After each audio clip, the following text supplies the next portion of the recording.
Muchas gracias. Me cuesta mucho decir don Rodrigo. Muchas gracias, Rodrigo. Gracias por la presentación y gracias por la invitación, sobre todo a compartir con todos ustedes este rato para hablar de economía. El moderador me ha facilitado la introducción que tenía preparada. Iba a decir que no voy a hablar, o sí voy a hablar, pero no solo y no fundamentalmente del sistema financiero, sino de la economía española.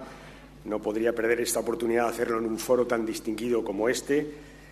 Y ya el propio Rodrigo ha dicho, para hablar de la economía española, pues gracias, Rodrigo, porque así me ahorro decir eso de que no voy a seguir exactamente el título de la conferencia, esas cosas que uno hace, saben ustedes, para desviarse del objetivo central que le proponen los moderadores y decir lo que uno quiere realmente decir. Voy a ello. Empezaré por decir que en este foro repetir que estamos inmersos en una crisis global, la más profunda desde la Gran Depresión, es una obviedad. Y si lo digo es porque en España hace algún tiempo, no tanto, no era así. La oposición o el Gobierno se empeñaba en trasladar a la opinión pública que la crisis era el resultado de la mala gestión del Gobierno, sin más. Debo decirles que en algo hemos avanzado en estos últimos meses. Ya casi compartimos el diagnóstico. Y si lo digo hoy aquí es porque es muy importante compartir el diagnóstico si se quieren compartir las soluciones. Y yo soy de los que pienso, y lo avanzo una vez más públicamente, que es bueno que las fuerzas políticas más relevantes del arco parlamentario español compartamos las soluciones, al menos las más relevantes también. Vivimos, pues, una crisis mundial que tiene su origen en una crisis financiera que es fruto, a su vez, de la demostrada incapacidad de los mercados financieros para autogobernarse. De esto ya casi no se habla, pero es la realidad. Queda muy lejos la frase aquella del presidente Sarkozy cuando, muy poco después de la quiebra de Lehman Brothers, dijo que había que reformar el capitalismo. Queda lejos, pero sigo siendo una expresión, a mi juicio, acertada. Y se han hecho cosas. El G20 ha hecho cosas, aunque es verdad que inició sus trabajos vigorosamente y después ha ido poco a poco perdiendo gas. ¿Qué queda de aquellas conclusiones de la cumbre de Pittsburgh? La verdad es que se sentaron allí las bases para corregir algunas de las cosas que habían pasado y, sobre todo, para evitar que volvieran a pasar. Y, desgraciadamente, muchas de esas cosas se han olvidado. Con todo, he de decir que los países han centrado sus esfuerzos en elevar la solvencia y la liquidez de las entidades financieras, lo que no es poco, aunque han dejado de lado algunos problemas fundamentales, como, por ejemplo, los derivados de la gestión de riesgo, que son los que alimentaron la burbuja financiera, los derivados de la falta de transparencia de los mercados financieros, que no se han abordado, de la regulación de las agencias de rating, que sigue pendiente, o de la lucha contra los paraísos fiscales, que es un ritornelo habitual de las conferencias internacionales de economía, que no pasa de ser eso, un ejercicio retórico. Y, entre tanto, la crisis ha mutado varias veces. Dejo para los estudiosos la discusión de si es la misma o si son tres crisis encadenadas. Lo cierto es que ahora tenemos tres: la financiera, la económica y la de la deuda soberana. Y poco a poco, además, la crisis va dejando de ser una crisis global para convertirse en una crisis europea, lo que por sí solo habla de nuestras deficiencias, me refiero a las europeas. Empeñados los europeos, como estamos, en asomarnos siempre al borde de los precipicios, con lo caro que eso nos está costando. Les pondré dos ejemplos para sacar dos conclusiones. El primero es el de Grecia. No hemos hecho efectivo el segundo rescate y la canciller Merkel nos ha hablado de un tercero. Incluso algún relevante miembro de su gobierno ha planteado públicamente la salida de Grecia de la zona euro. Son ejercicios de sinceridad que no llamaría yo tranquilizadores. Un segundo ejemplo: el verano y la crisis de la deuda soberana en todos los países de la zona euro, salvo quizá en Alemania. Seguro que muchos de ustedes se han preguntado lo que nos hubiéramos ahorrado si el Banco Central Europeo hubiera decidido relajar su política monetaria a finales de agosto en lugar de hacerlo en el mes de diciembre. Grecia sigue ahí sigue siendo uno de los problemas más importantes de nuestra economía. Aquí nos sorprende decirlo, pero fuera así. Los ciudadanos lo entienden mal, pero ustedes lo entienden perfectamente. Es uno de nuestros principales problemas. El Banco Central Europeo ha inyectado 1 billón de euros de liquidez en la economía europea, 1 billón de euros, lejos de los casi 2 billones de la Reserva Federal, pero ha inyectado 1 billón de euros y eso está bien. Aunque en un país como España esta inyección de liquidez no va a solucionar el problema del crédito, al menos no lo va a hacer a corto plazo, y el problema del crédito es el talón de Aquiles de nuestra crisis económica. Es verdad, con todo, que los bancos españoles han acudido sin tapujos a la subasta del BCE y es verdad que coger dinero al 1 e invertirlo en deuda al 4 les ha permitido resolver, no solo a los españoles, a muchos bancos europeos, algunos problemas y, en todo caso, ha estabilizado nuestro mercado de deuda. Con todo y eso, no es la solución. La canciller Merkel dijo, creo que la semana pasada, que habíamos comprado tiempo y que se trataba de utilizarlo bien, y es verdad, porque no es esta la solución ni de los créditos, como decía antes, ni tan siquiera de la deuda soberana. Y el primer ministro Monti dijo a la salida de la última cumbre europea, a la salida o dentro, no recuerdo bien, que ahora, una vez que habíamos acordado el pacto fiscal, convendría abordar el problema de la deuda en serio y habló de los eurobonos, de la necesidad de mutualizar nuestra deuda vía eurobonos, que es una fórmula y alguna otra vía, y yo estoy completamente de acuerdo con ello, aunque para ello haya que revisar el papel del Banco Central Europeo, que sin duda habrá que hacerlo. Europa, pues, y esta es la conclusión que quería sacar, avanza a ritmo analógico para resolver una crisis digital. Y lo hace cuando ya no tiene más remedio que hacerlo, que ese es el gran problema que tenemos. Es una malísima fórmula para los tiempos que corren. Ahora, con el agua al cuello, cuando ya las previsiones económicas anuncian una suave recesión de la eurozona, su economía se contraerá en torno a un 0,3% según las previsiones para el año 2012, para el presente año 2012. Ahora, se empiezan a plantear revisiones de planes de estabilidad, es verdad que a regañadientes, entre ellos el de España, o se habla de forma inevitable ya, de forma absolutamente consecuente, de la necesidad de que haya planes de inversión que ayuden a las economías con más dificultades para que vuelvan a crecer, que es, por cierto, la única fórmula que tienen de hacer frente a su deuda.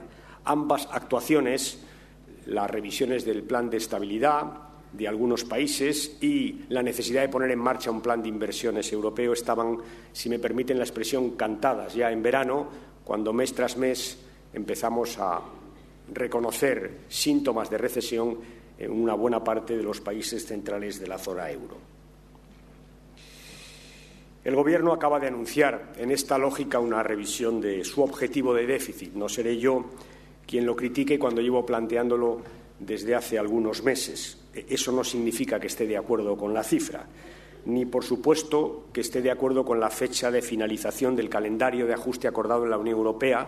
Debo decirlo una vez más, en situación económica bien distinta y con previsiones económicas bien distintas de las que tenemos ahora. Por eso sostengo que hay que cambiarlo y, es más, me atrevo a anunciar que, como sucede con la flexibilización del déficit, este año se acabará haciendo. Ahora bien, el Gobierno lo ha hecho y, ya digo, no seré quien se lo critique. Ha fijado un objetivo distinto del que teníamos aprobado en el plan de estabilidad. Y creo que tiene que hacer una cosa más si no quieren abonar la desconfianza, y tienen que presentar el presupuesto. Ahora es más importante que hace una semana. Ahora es mucho más importante, tienen que presentar el presupuesto y hacerlo ya. Es verdad que argumentaron en sede parlamentaria para no hacerlo, que estaban esperando a las previsiones de la Unión Europea, que salieron con una recesión del 1%, con una caída de la economía del 1% para este año. Al final el Gobierno en su cuadro macro ha ido al 1,7, por tanto se ha descubierto que aquello era una excusa, por decirlo suavemente, en este foro es lo que hay que hacer, pero ya hay que hacerlo. Y aprovecho para pedirle al Gobierno que lo haga, que los intereses de la economía española y de los ciudadanos españoles están muy por encima de los intereses electorales del Partido Popular en Andalucía y en Asturias. Vuelvo a los planes de inversión. Existe el BEI, el Banco Europeo de Inversiones, que tiene fondos y mecanismos previstos para allegar más fondos y, en todo caso, existe un impuesto que está por ahí, que forma parte también de la retórica habitual de los distintos organismos europeos, también del Consejo, que es el impuesto europeo de transacciones financieras, que creo que hay que aprobar, que dará dinero a los países de la Unión Europea, a la Unión y a los países de la Unión, y hay que aprobarlo con acuerdo de la City o sin acuerdo de la City. Hay que hacerlo ya. Como hay que pedirle a algunos países de la zona euro que suavicen sus políticas de ajuste fiscal. Son países, por cierto, que necesitan que otros países crezcan para asegurar sus exportaciones. Y son países que, además, y ahora me voy a referir a la situación española, han recibido cuantiosas cantidades por sus exportaciones, aprovechando, entre otras cosas, la demanda en países como el nuestro al hilo de la llamada burbuja inmobiliaria. Por tanto, me estoy refiriendo básicamente a Alemania, país que necesita que un país como España crezca para exportar y que también indirectamente se benefició de nuestra elevada demanda cuando la llamada época dorada de la burbuja inmobiliaria. Es bueno que Alemania, que tiene margen de maniobra, y no solo Alemania, flexibilice sus ajustes fiscales. En todo caso, es verdad que España tiene sus propios problemas que explican nuestra tasa de desempleo, nuestro elevado déficit público, nuestra elevada deuda privada, problemas ligados esencialmente a la burbuja inmobiliaria que compartimos, desgraciadamente, con países como Estados Unidos o como Irlanda, y que en España está en el origen de 2 de cada 3 puestos de trabajo perdidos en los últimos años, de una buena parte de nuestro déficit fiscal, debido a que las administraciones confundieron en general ingresos coyunturales con ingresos, o al revés, estructurales con coyunturales, y de las dificultades de nuestro sistema financiero, con abultadas pérdidas que derivan de la mala calidad de sus activos inmobiliarios. Tenemos, pues, que mejorar nuestra competitividad para crecer más. Tenemos que cambiar nuestro modelo de crecimiento para crecer sólidamente y tenemos que corregir nuestros desequilibrios, entre ellos el que afecta al endeudamiento privado, para crecer de una manera sana. Y para eso hemos de seguir ajustando nuestra economía al tiempo que hacemos reformas en nuestros mercados de bienes y de servicios. La cuestión, a mi juicio, es cómo hacemos las reformas y el ritmo al que aplicamos esas reformas. Esa es la cuestión fundamental. ¿Cómo y cuándo? Porque si tanto el cómo como el cuándo no tienen en cuenta que en el mes de marzo estaremos técnicamente en recesión, es decir, si no se preocupan por nuestro problema de crecimiento, entonces creo que nos estaremos equivocando. Y pienso que, por desgracia, el Gobierno en esto no está acertando. El primer ajuste que realizó, el ajuste del mes de enero, ha consistido básicamente en reducir la renta disponible por la vía de la subida del IRPF, en seguir reduciendo la inversión pública, en reducir los gastos de I+D y los recursos educativos. La reforma financiera, a la que me referiré luego, no va a solucionar a corto plazo, como ustedes conocen perfectamente, nuestros problemas de crédito. Y la reforma laboral va en la misma dirección. Facilitar el despido cuando vamos a entrar en una recesión es la mejor forma de que haya más despidos. Flexibilizar unilateralmente las relaciones laborales no va sino a generar incertidumbre y por tanto, depresión en nuestro ya desganado consumo. No hay en las políticas del Gobierno ningún apunte hacia el cambio de patrón de crecimiento, más bien al contrario. La universalización de las deducciones por la compra de vivienda y, sobre todo, su retroactividad, que, créanme, nadie todavía ha explicado, su retroactividad más bien apuntan en dirección contraria, no es el mejor síntoma. Déjenme que dedique un minuto a la reforma laboral. Mi posición y la de mi partido es bien conocida. No me voy a extender aquí mucho, no creo que sea el lugar, sobre las objeciones de fondo que ustedes conocen bien y que probablemente muchos de ustedes no compartan.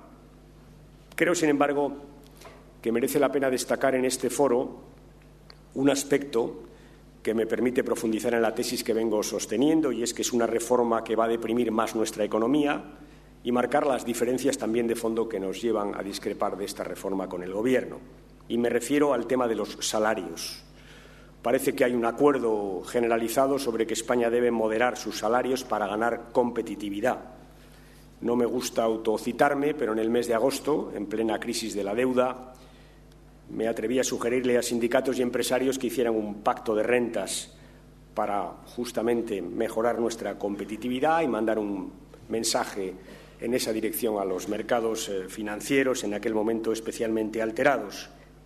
Es verdad que el pacto se hizo hace algunas semanas y que el Gobierno rechazó ese pacto y colocó en la reforma laboral algunos instrumentos para facilitar la moderación salarial por la vía de la decisión unilateral de los empresarios. Son dos modelos distintos de ajuste salarial, dos modelos distintos de avanzar en la moderación salarial, el pacto de rentas o la imposición empresarial vía decreto ley. Yo estoy a favor del primero y lo razonaré. Estoy a favor del primero no solo porque es más justo, afecta a todas las rentas, a las salariales y también a los beneficios distribuidos, afecta a salarios y a precios, afecta al conjunto de los sectores, sino sobre todo, en este foro lo debo destacar, porque es una moderación, la pactada, más gradual, sostenida en el tiempo, menos perjudicial a corto plazo para el consumo privado en nuestro país. Por tanto, más justa y, desde el punto de vista económico, creo que es más eficaz que la reforma impuesta del decreto ley. Lo diré de otra manera y que no se me entienda mal, no vamos a apoyar este decreto ley por razones de fondo, pero si el Gobierno me hubiera pedido su opinión, cosa que por cierto no ha hecho, le hubiera dicho la siguiente: por supuesto, no hagas esta reforma y, desde luego, no la hagas así, no la hagas sin diálogo y no la hagas en un momento de recesión en el que vas a perjudicar tanto a los trabajadores como al conjunto de nuestra economía. El Partido Socialista ha apoyado, como saben ustedes, las medidas de saneamiento financiero acordadas recientemente por el Gobierno, a pesar de algunas dudas a las que ya he hecho referencia y que mencionaré más adelante. Lo hemos hecho por responsabilidad y por coherencia. Las medidas son un paso más en la dirección emprendida por el anterior Gobierno, con la creación en octubre del 2008 del Fondo para Adquisición de Activos Financieros, posteriormente con la puesta en marcha del FROB en junio del 2009, con la Ley de Reforma de las Cajas de julio del 2010 y con el Decreto Ley de Reforzamiento del Sistema Financiero de febrero del 2011. El núcleo básico de estas reformas ha sido el reforzamiento de los requerimientos de capital y solvencia, de capital y liquidez de las entidades financieras, siguiendo las pautas de Basilea III. Durante este tiempo hay que recordar que se ha producido un cambio profundo, yo diría obligado, en nuestro sistema financiero. Me refiero al de las cajas de ahorro, que han pasado de ser 45 a 15 entidades, y al conjunto del sistema, que ha dedicado en torno a 105.000 millones de euros a previsiones desde el año 2008 hasta el año 2011.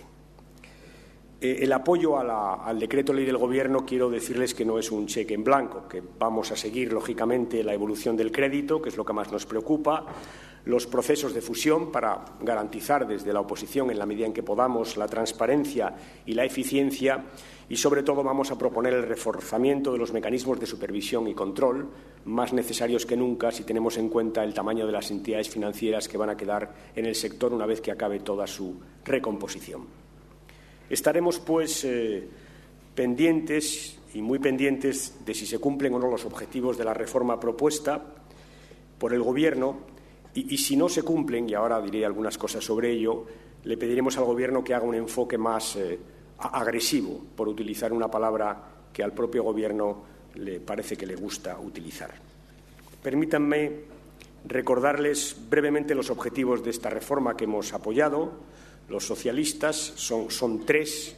En primer lugar, las entidades pretendemos que despejen las dudas existentes sobre la valoración de sus activos y que hagan las provisiones correspondientes en relación con los activos de cobro dudoso. En segundo lugar, pretende el Gobierno, y nosotros estamos de acuerdo, que los bancos saquen estos activos al mercado a los nuevos precios, y si ello supone pérdidas, que estas pérdidas se asuman con nuevo capital o con el recurso del FROB. Y, finalmente, las entidades financieras pretendemos, tanto el Gobierno como nosotros, que reduzcan su tamaño cuando sea excesivo y su capacidad, y que aquellas que no sean viables se fusionen o sencillamente se liquiden. Esos son los objetivos de la reforma del Gobierno que, repito, nosotros compartimos. Ambos, unos y otros, hemos asumido que esta reforma, si se desarrolla en tiempo, podrá conseguir que fluya el crédito, que es finalmente el objetivo que ambos tenemos. Se trata, tanto este decreto ley como las reformas anteriores, de hacer un saneamiento del sector financiero de forma gradual, que es lo que hemos pretendido unos y otros. Un saneamiento de forma gradual y, en todo caso, que al final el saneamiento o el coste de ese saneamiento no se impute a las cuentas públicas y, por tanto, a los contribuyentes, sino a los correspondientes o al sector financiero en su conjunto y a los bancos que lo hagan en particular a través de distintos mecanismos que conocen ustedes perfectamente. Ahora, debo decirles que cuando se pensó esto en el año 2009, y creo que ahora estábamos trabajando en condiciones económicas bien distintas. En primer lugar, se pensaba que el crédito dudoso era manejable, las cifras eran manejables. En segundo lugar, que la economía iba a crecer y, por tanto, había perspectivas también para los bancos más positivas de las que hay ahora. Y, en tercer lugar, es verdad que cuando se diseñó los mercados financieros parece que estaban tranquilos y, por tanto, había posibilidades de facilitar su recapitalización. Hoy no se dan ninguna de estas tres circunstancias, lo cual hace que tengamos algunas dudas sobre el final del proceso y, sobre todo, sobre el tiempo que va a llevar todo el proceso. Por eso insistía tanto al principio de esta intervención, y lo vuelvo a hacer ahora, en el crecimiento, en la necesidad del crecimiento. Y por eso les quiero decir que si el Gobierno y la Unión Europea no plantean medidas para estimular el crecimiento de nuestra economía, y si los bancos no cumplen con las nuevas reglas y utilizan, por ejemplo, las fusiones para retrasar un año los procesos de ajuste, si estas dos cosas se producen, es probable que el proceso, tal como lo hemos diseñado, no tenga éxito y haya, como les decía, que plantear al Gobierno, y lo haremos, condiciones más exigentes, referidos fundamentalmente a los créditos, incluso a la liquidez que los bancos están adquiriendo en el Banco Central Europeo en este momento, sin ninguna restricción prácticamente respecto al uso de esos dineros, de esos euros. En todo caso, de eso habrá tiempo para hablar, pero sí quiero dejar claro que las condiciones en las que se diseñó el proceso son distintas, que ahora son peores, y que eso hace que surjan dudas en mucha gente de que el proceso, tal como esté planteado, con el gradualismo con el que lo planteamos, llegue al final a ser completamente eficaz para el objetivo que se pretende, que no es otro, y en eso lo compartimos con el sector financiero, por supuesto, que fluya el crédito para nuestras pequeñas y medianas empresas, para las empresas y las familias en general. Haré una última reflexión que ya añado que no me va a hacer muy popular en este foro, pero que me veo obligado a hacer, que voy a hacer porque es una iniciativa que vamos a plantear y no quiero escondérsela. Italia, Monti acaba de plantear en su país la limitación de las comisiones bancarias para los jubilados. Lo ha hecho en un país que con España es, según la Unión Europea, el país que tiene comisiones más altas y, sobre todo, menos transparencia en las comisiones. Nosotros vamos a plantear una iniciativa parlamentaria para abordar los dos objetivos, el transparencia y la cantidad. Queremos que se rebajen con carácter general, que se hagan más transparentes, y queremos, sobre todo, que para algunos colectivos especialmente que lo están pasando especialmente mal, me refiero a los jubilados y a los pensionistas, se haga una rebaja, aprovechando la terminología del IVA, súper reducida, para que todo el mundo lo entiende, recoger en el sector bancario el mismo espíritu que existe, por ejemplo, en el sector eléctrico, cuando se habla de una cuota, de un abono social, o en el propio sector de la telefonía. Creo que Movistar tiene también cuotas específicas. Esa es una propuesta que, aprovechando que están ustedes todos reunidos, pues les comunico que vamos a hacer. No solo el Gobierno va a dar malas noticias, están empeñados en dar las malas todas, y la oposición quiere colaborar también a este clima. Termino ya con algunas referencias a la situación general de la economía española. He dicho algunas cosas, algunas referencias de otro cariz, recordando que la deuda pública sigue en España por debajo de la media de la eurozona, recordando también que el servicio de la deuda está por debajo del 3%, que el Tesoro tiene liquidez abundante después de las dos, lo llaman manguerazos, que es una expresión que, debo decir, me resulta horrible, pero en fin, el ejercicio de barra libre, que es otra expresión también bien peculiar del BCE. En resumen, tenemos una situación que tiene estas características. No tenemos un problema de tamaño de la deuda. Es verdad que la deuda privada es muy alta. Tenemos un problema de naturaleza de la deuda. pero es verdad que los datos son los que son. Es verdad también, y lo he dicho antes, que las administraciones públicas tienen que realizar un ajuste de sus ingresos y de sus gastos, de los dos, de ingresos y de gastos, para avanzar en la corrección del déficit, un ajuste que se puede realizar buscando eficacia, eficiencia, justicia social. Nunca han sido incompatibles y, a mi juicio, tampoco lo son ahora. Pero quizá lo más importante, y a lo que me he dedicado menos en esta intervención, que ya va siendo muy larga, es la búsqueda del incremento de nuestra productividad, que probablemente esa es la preocupación más importante que tenemos, al menos desde el Partido Socialista, y que debería ser el patrón para medir el éxito o el fracaso de nuestras reformas.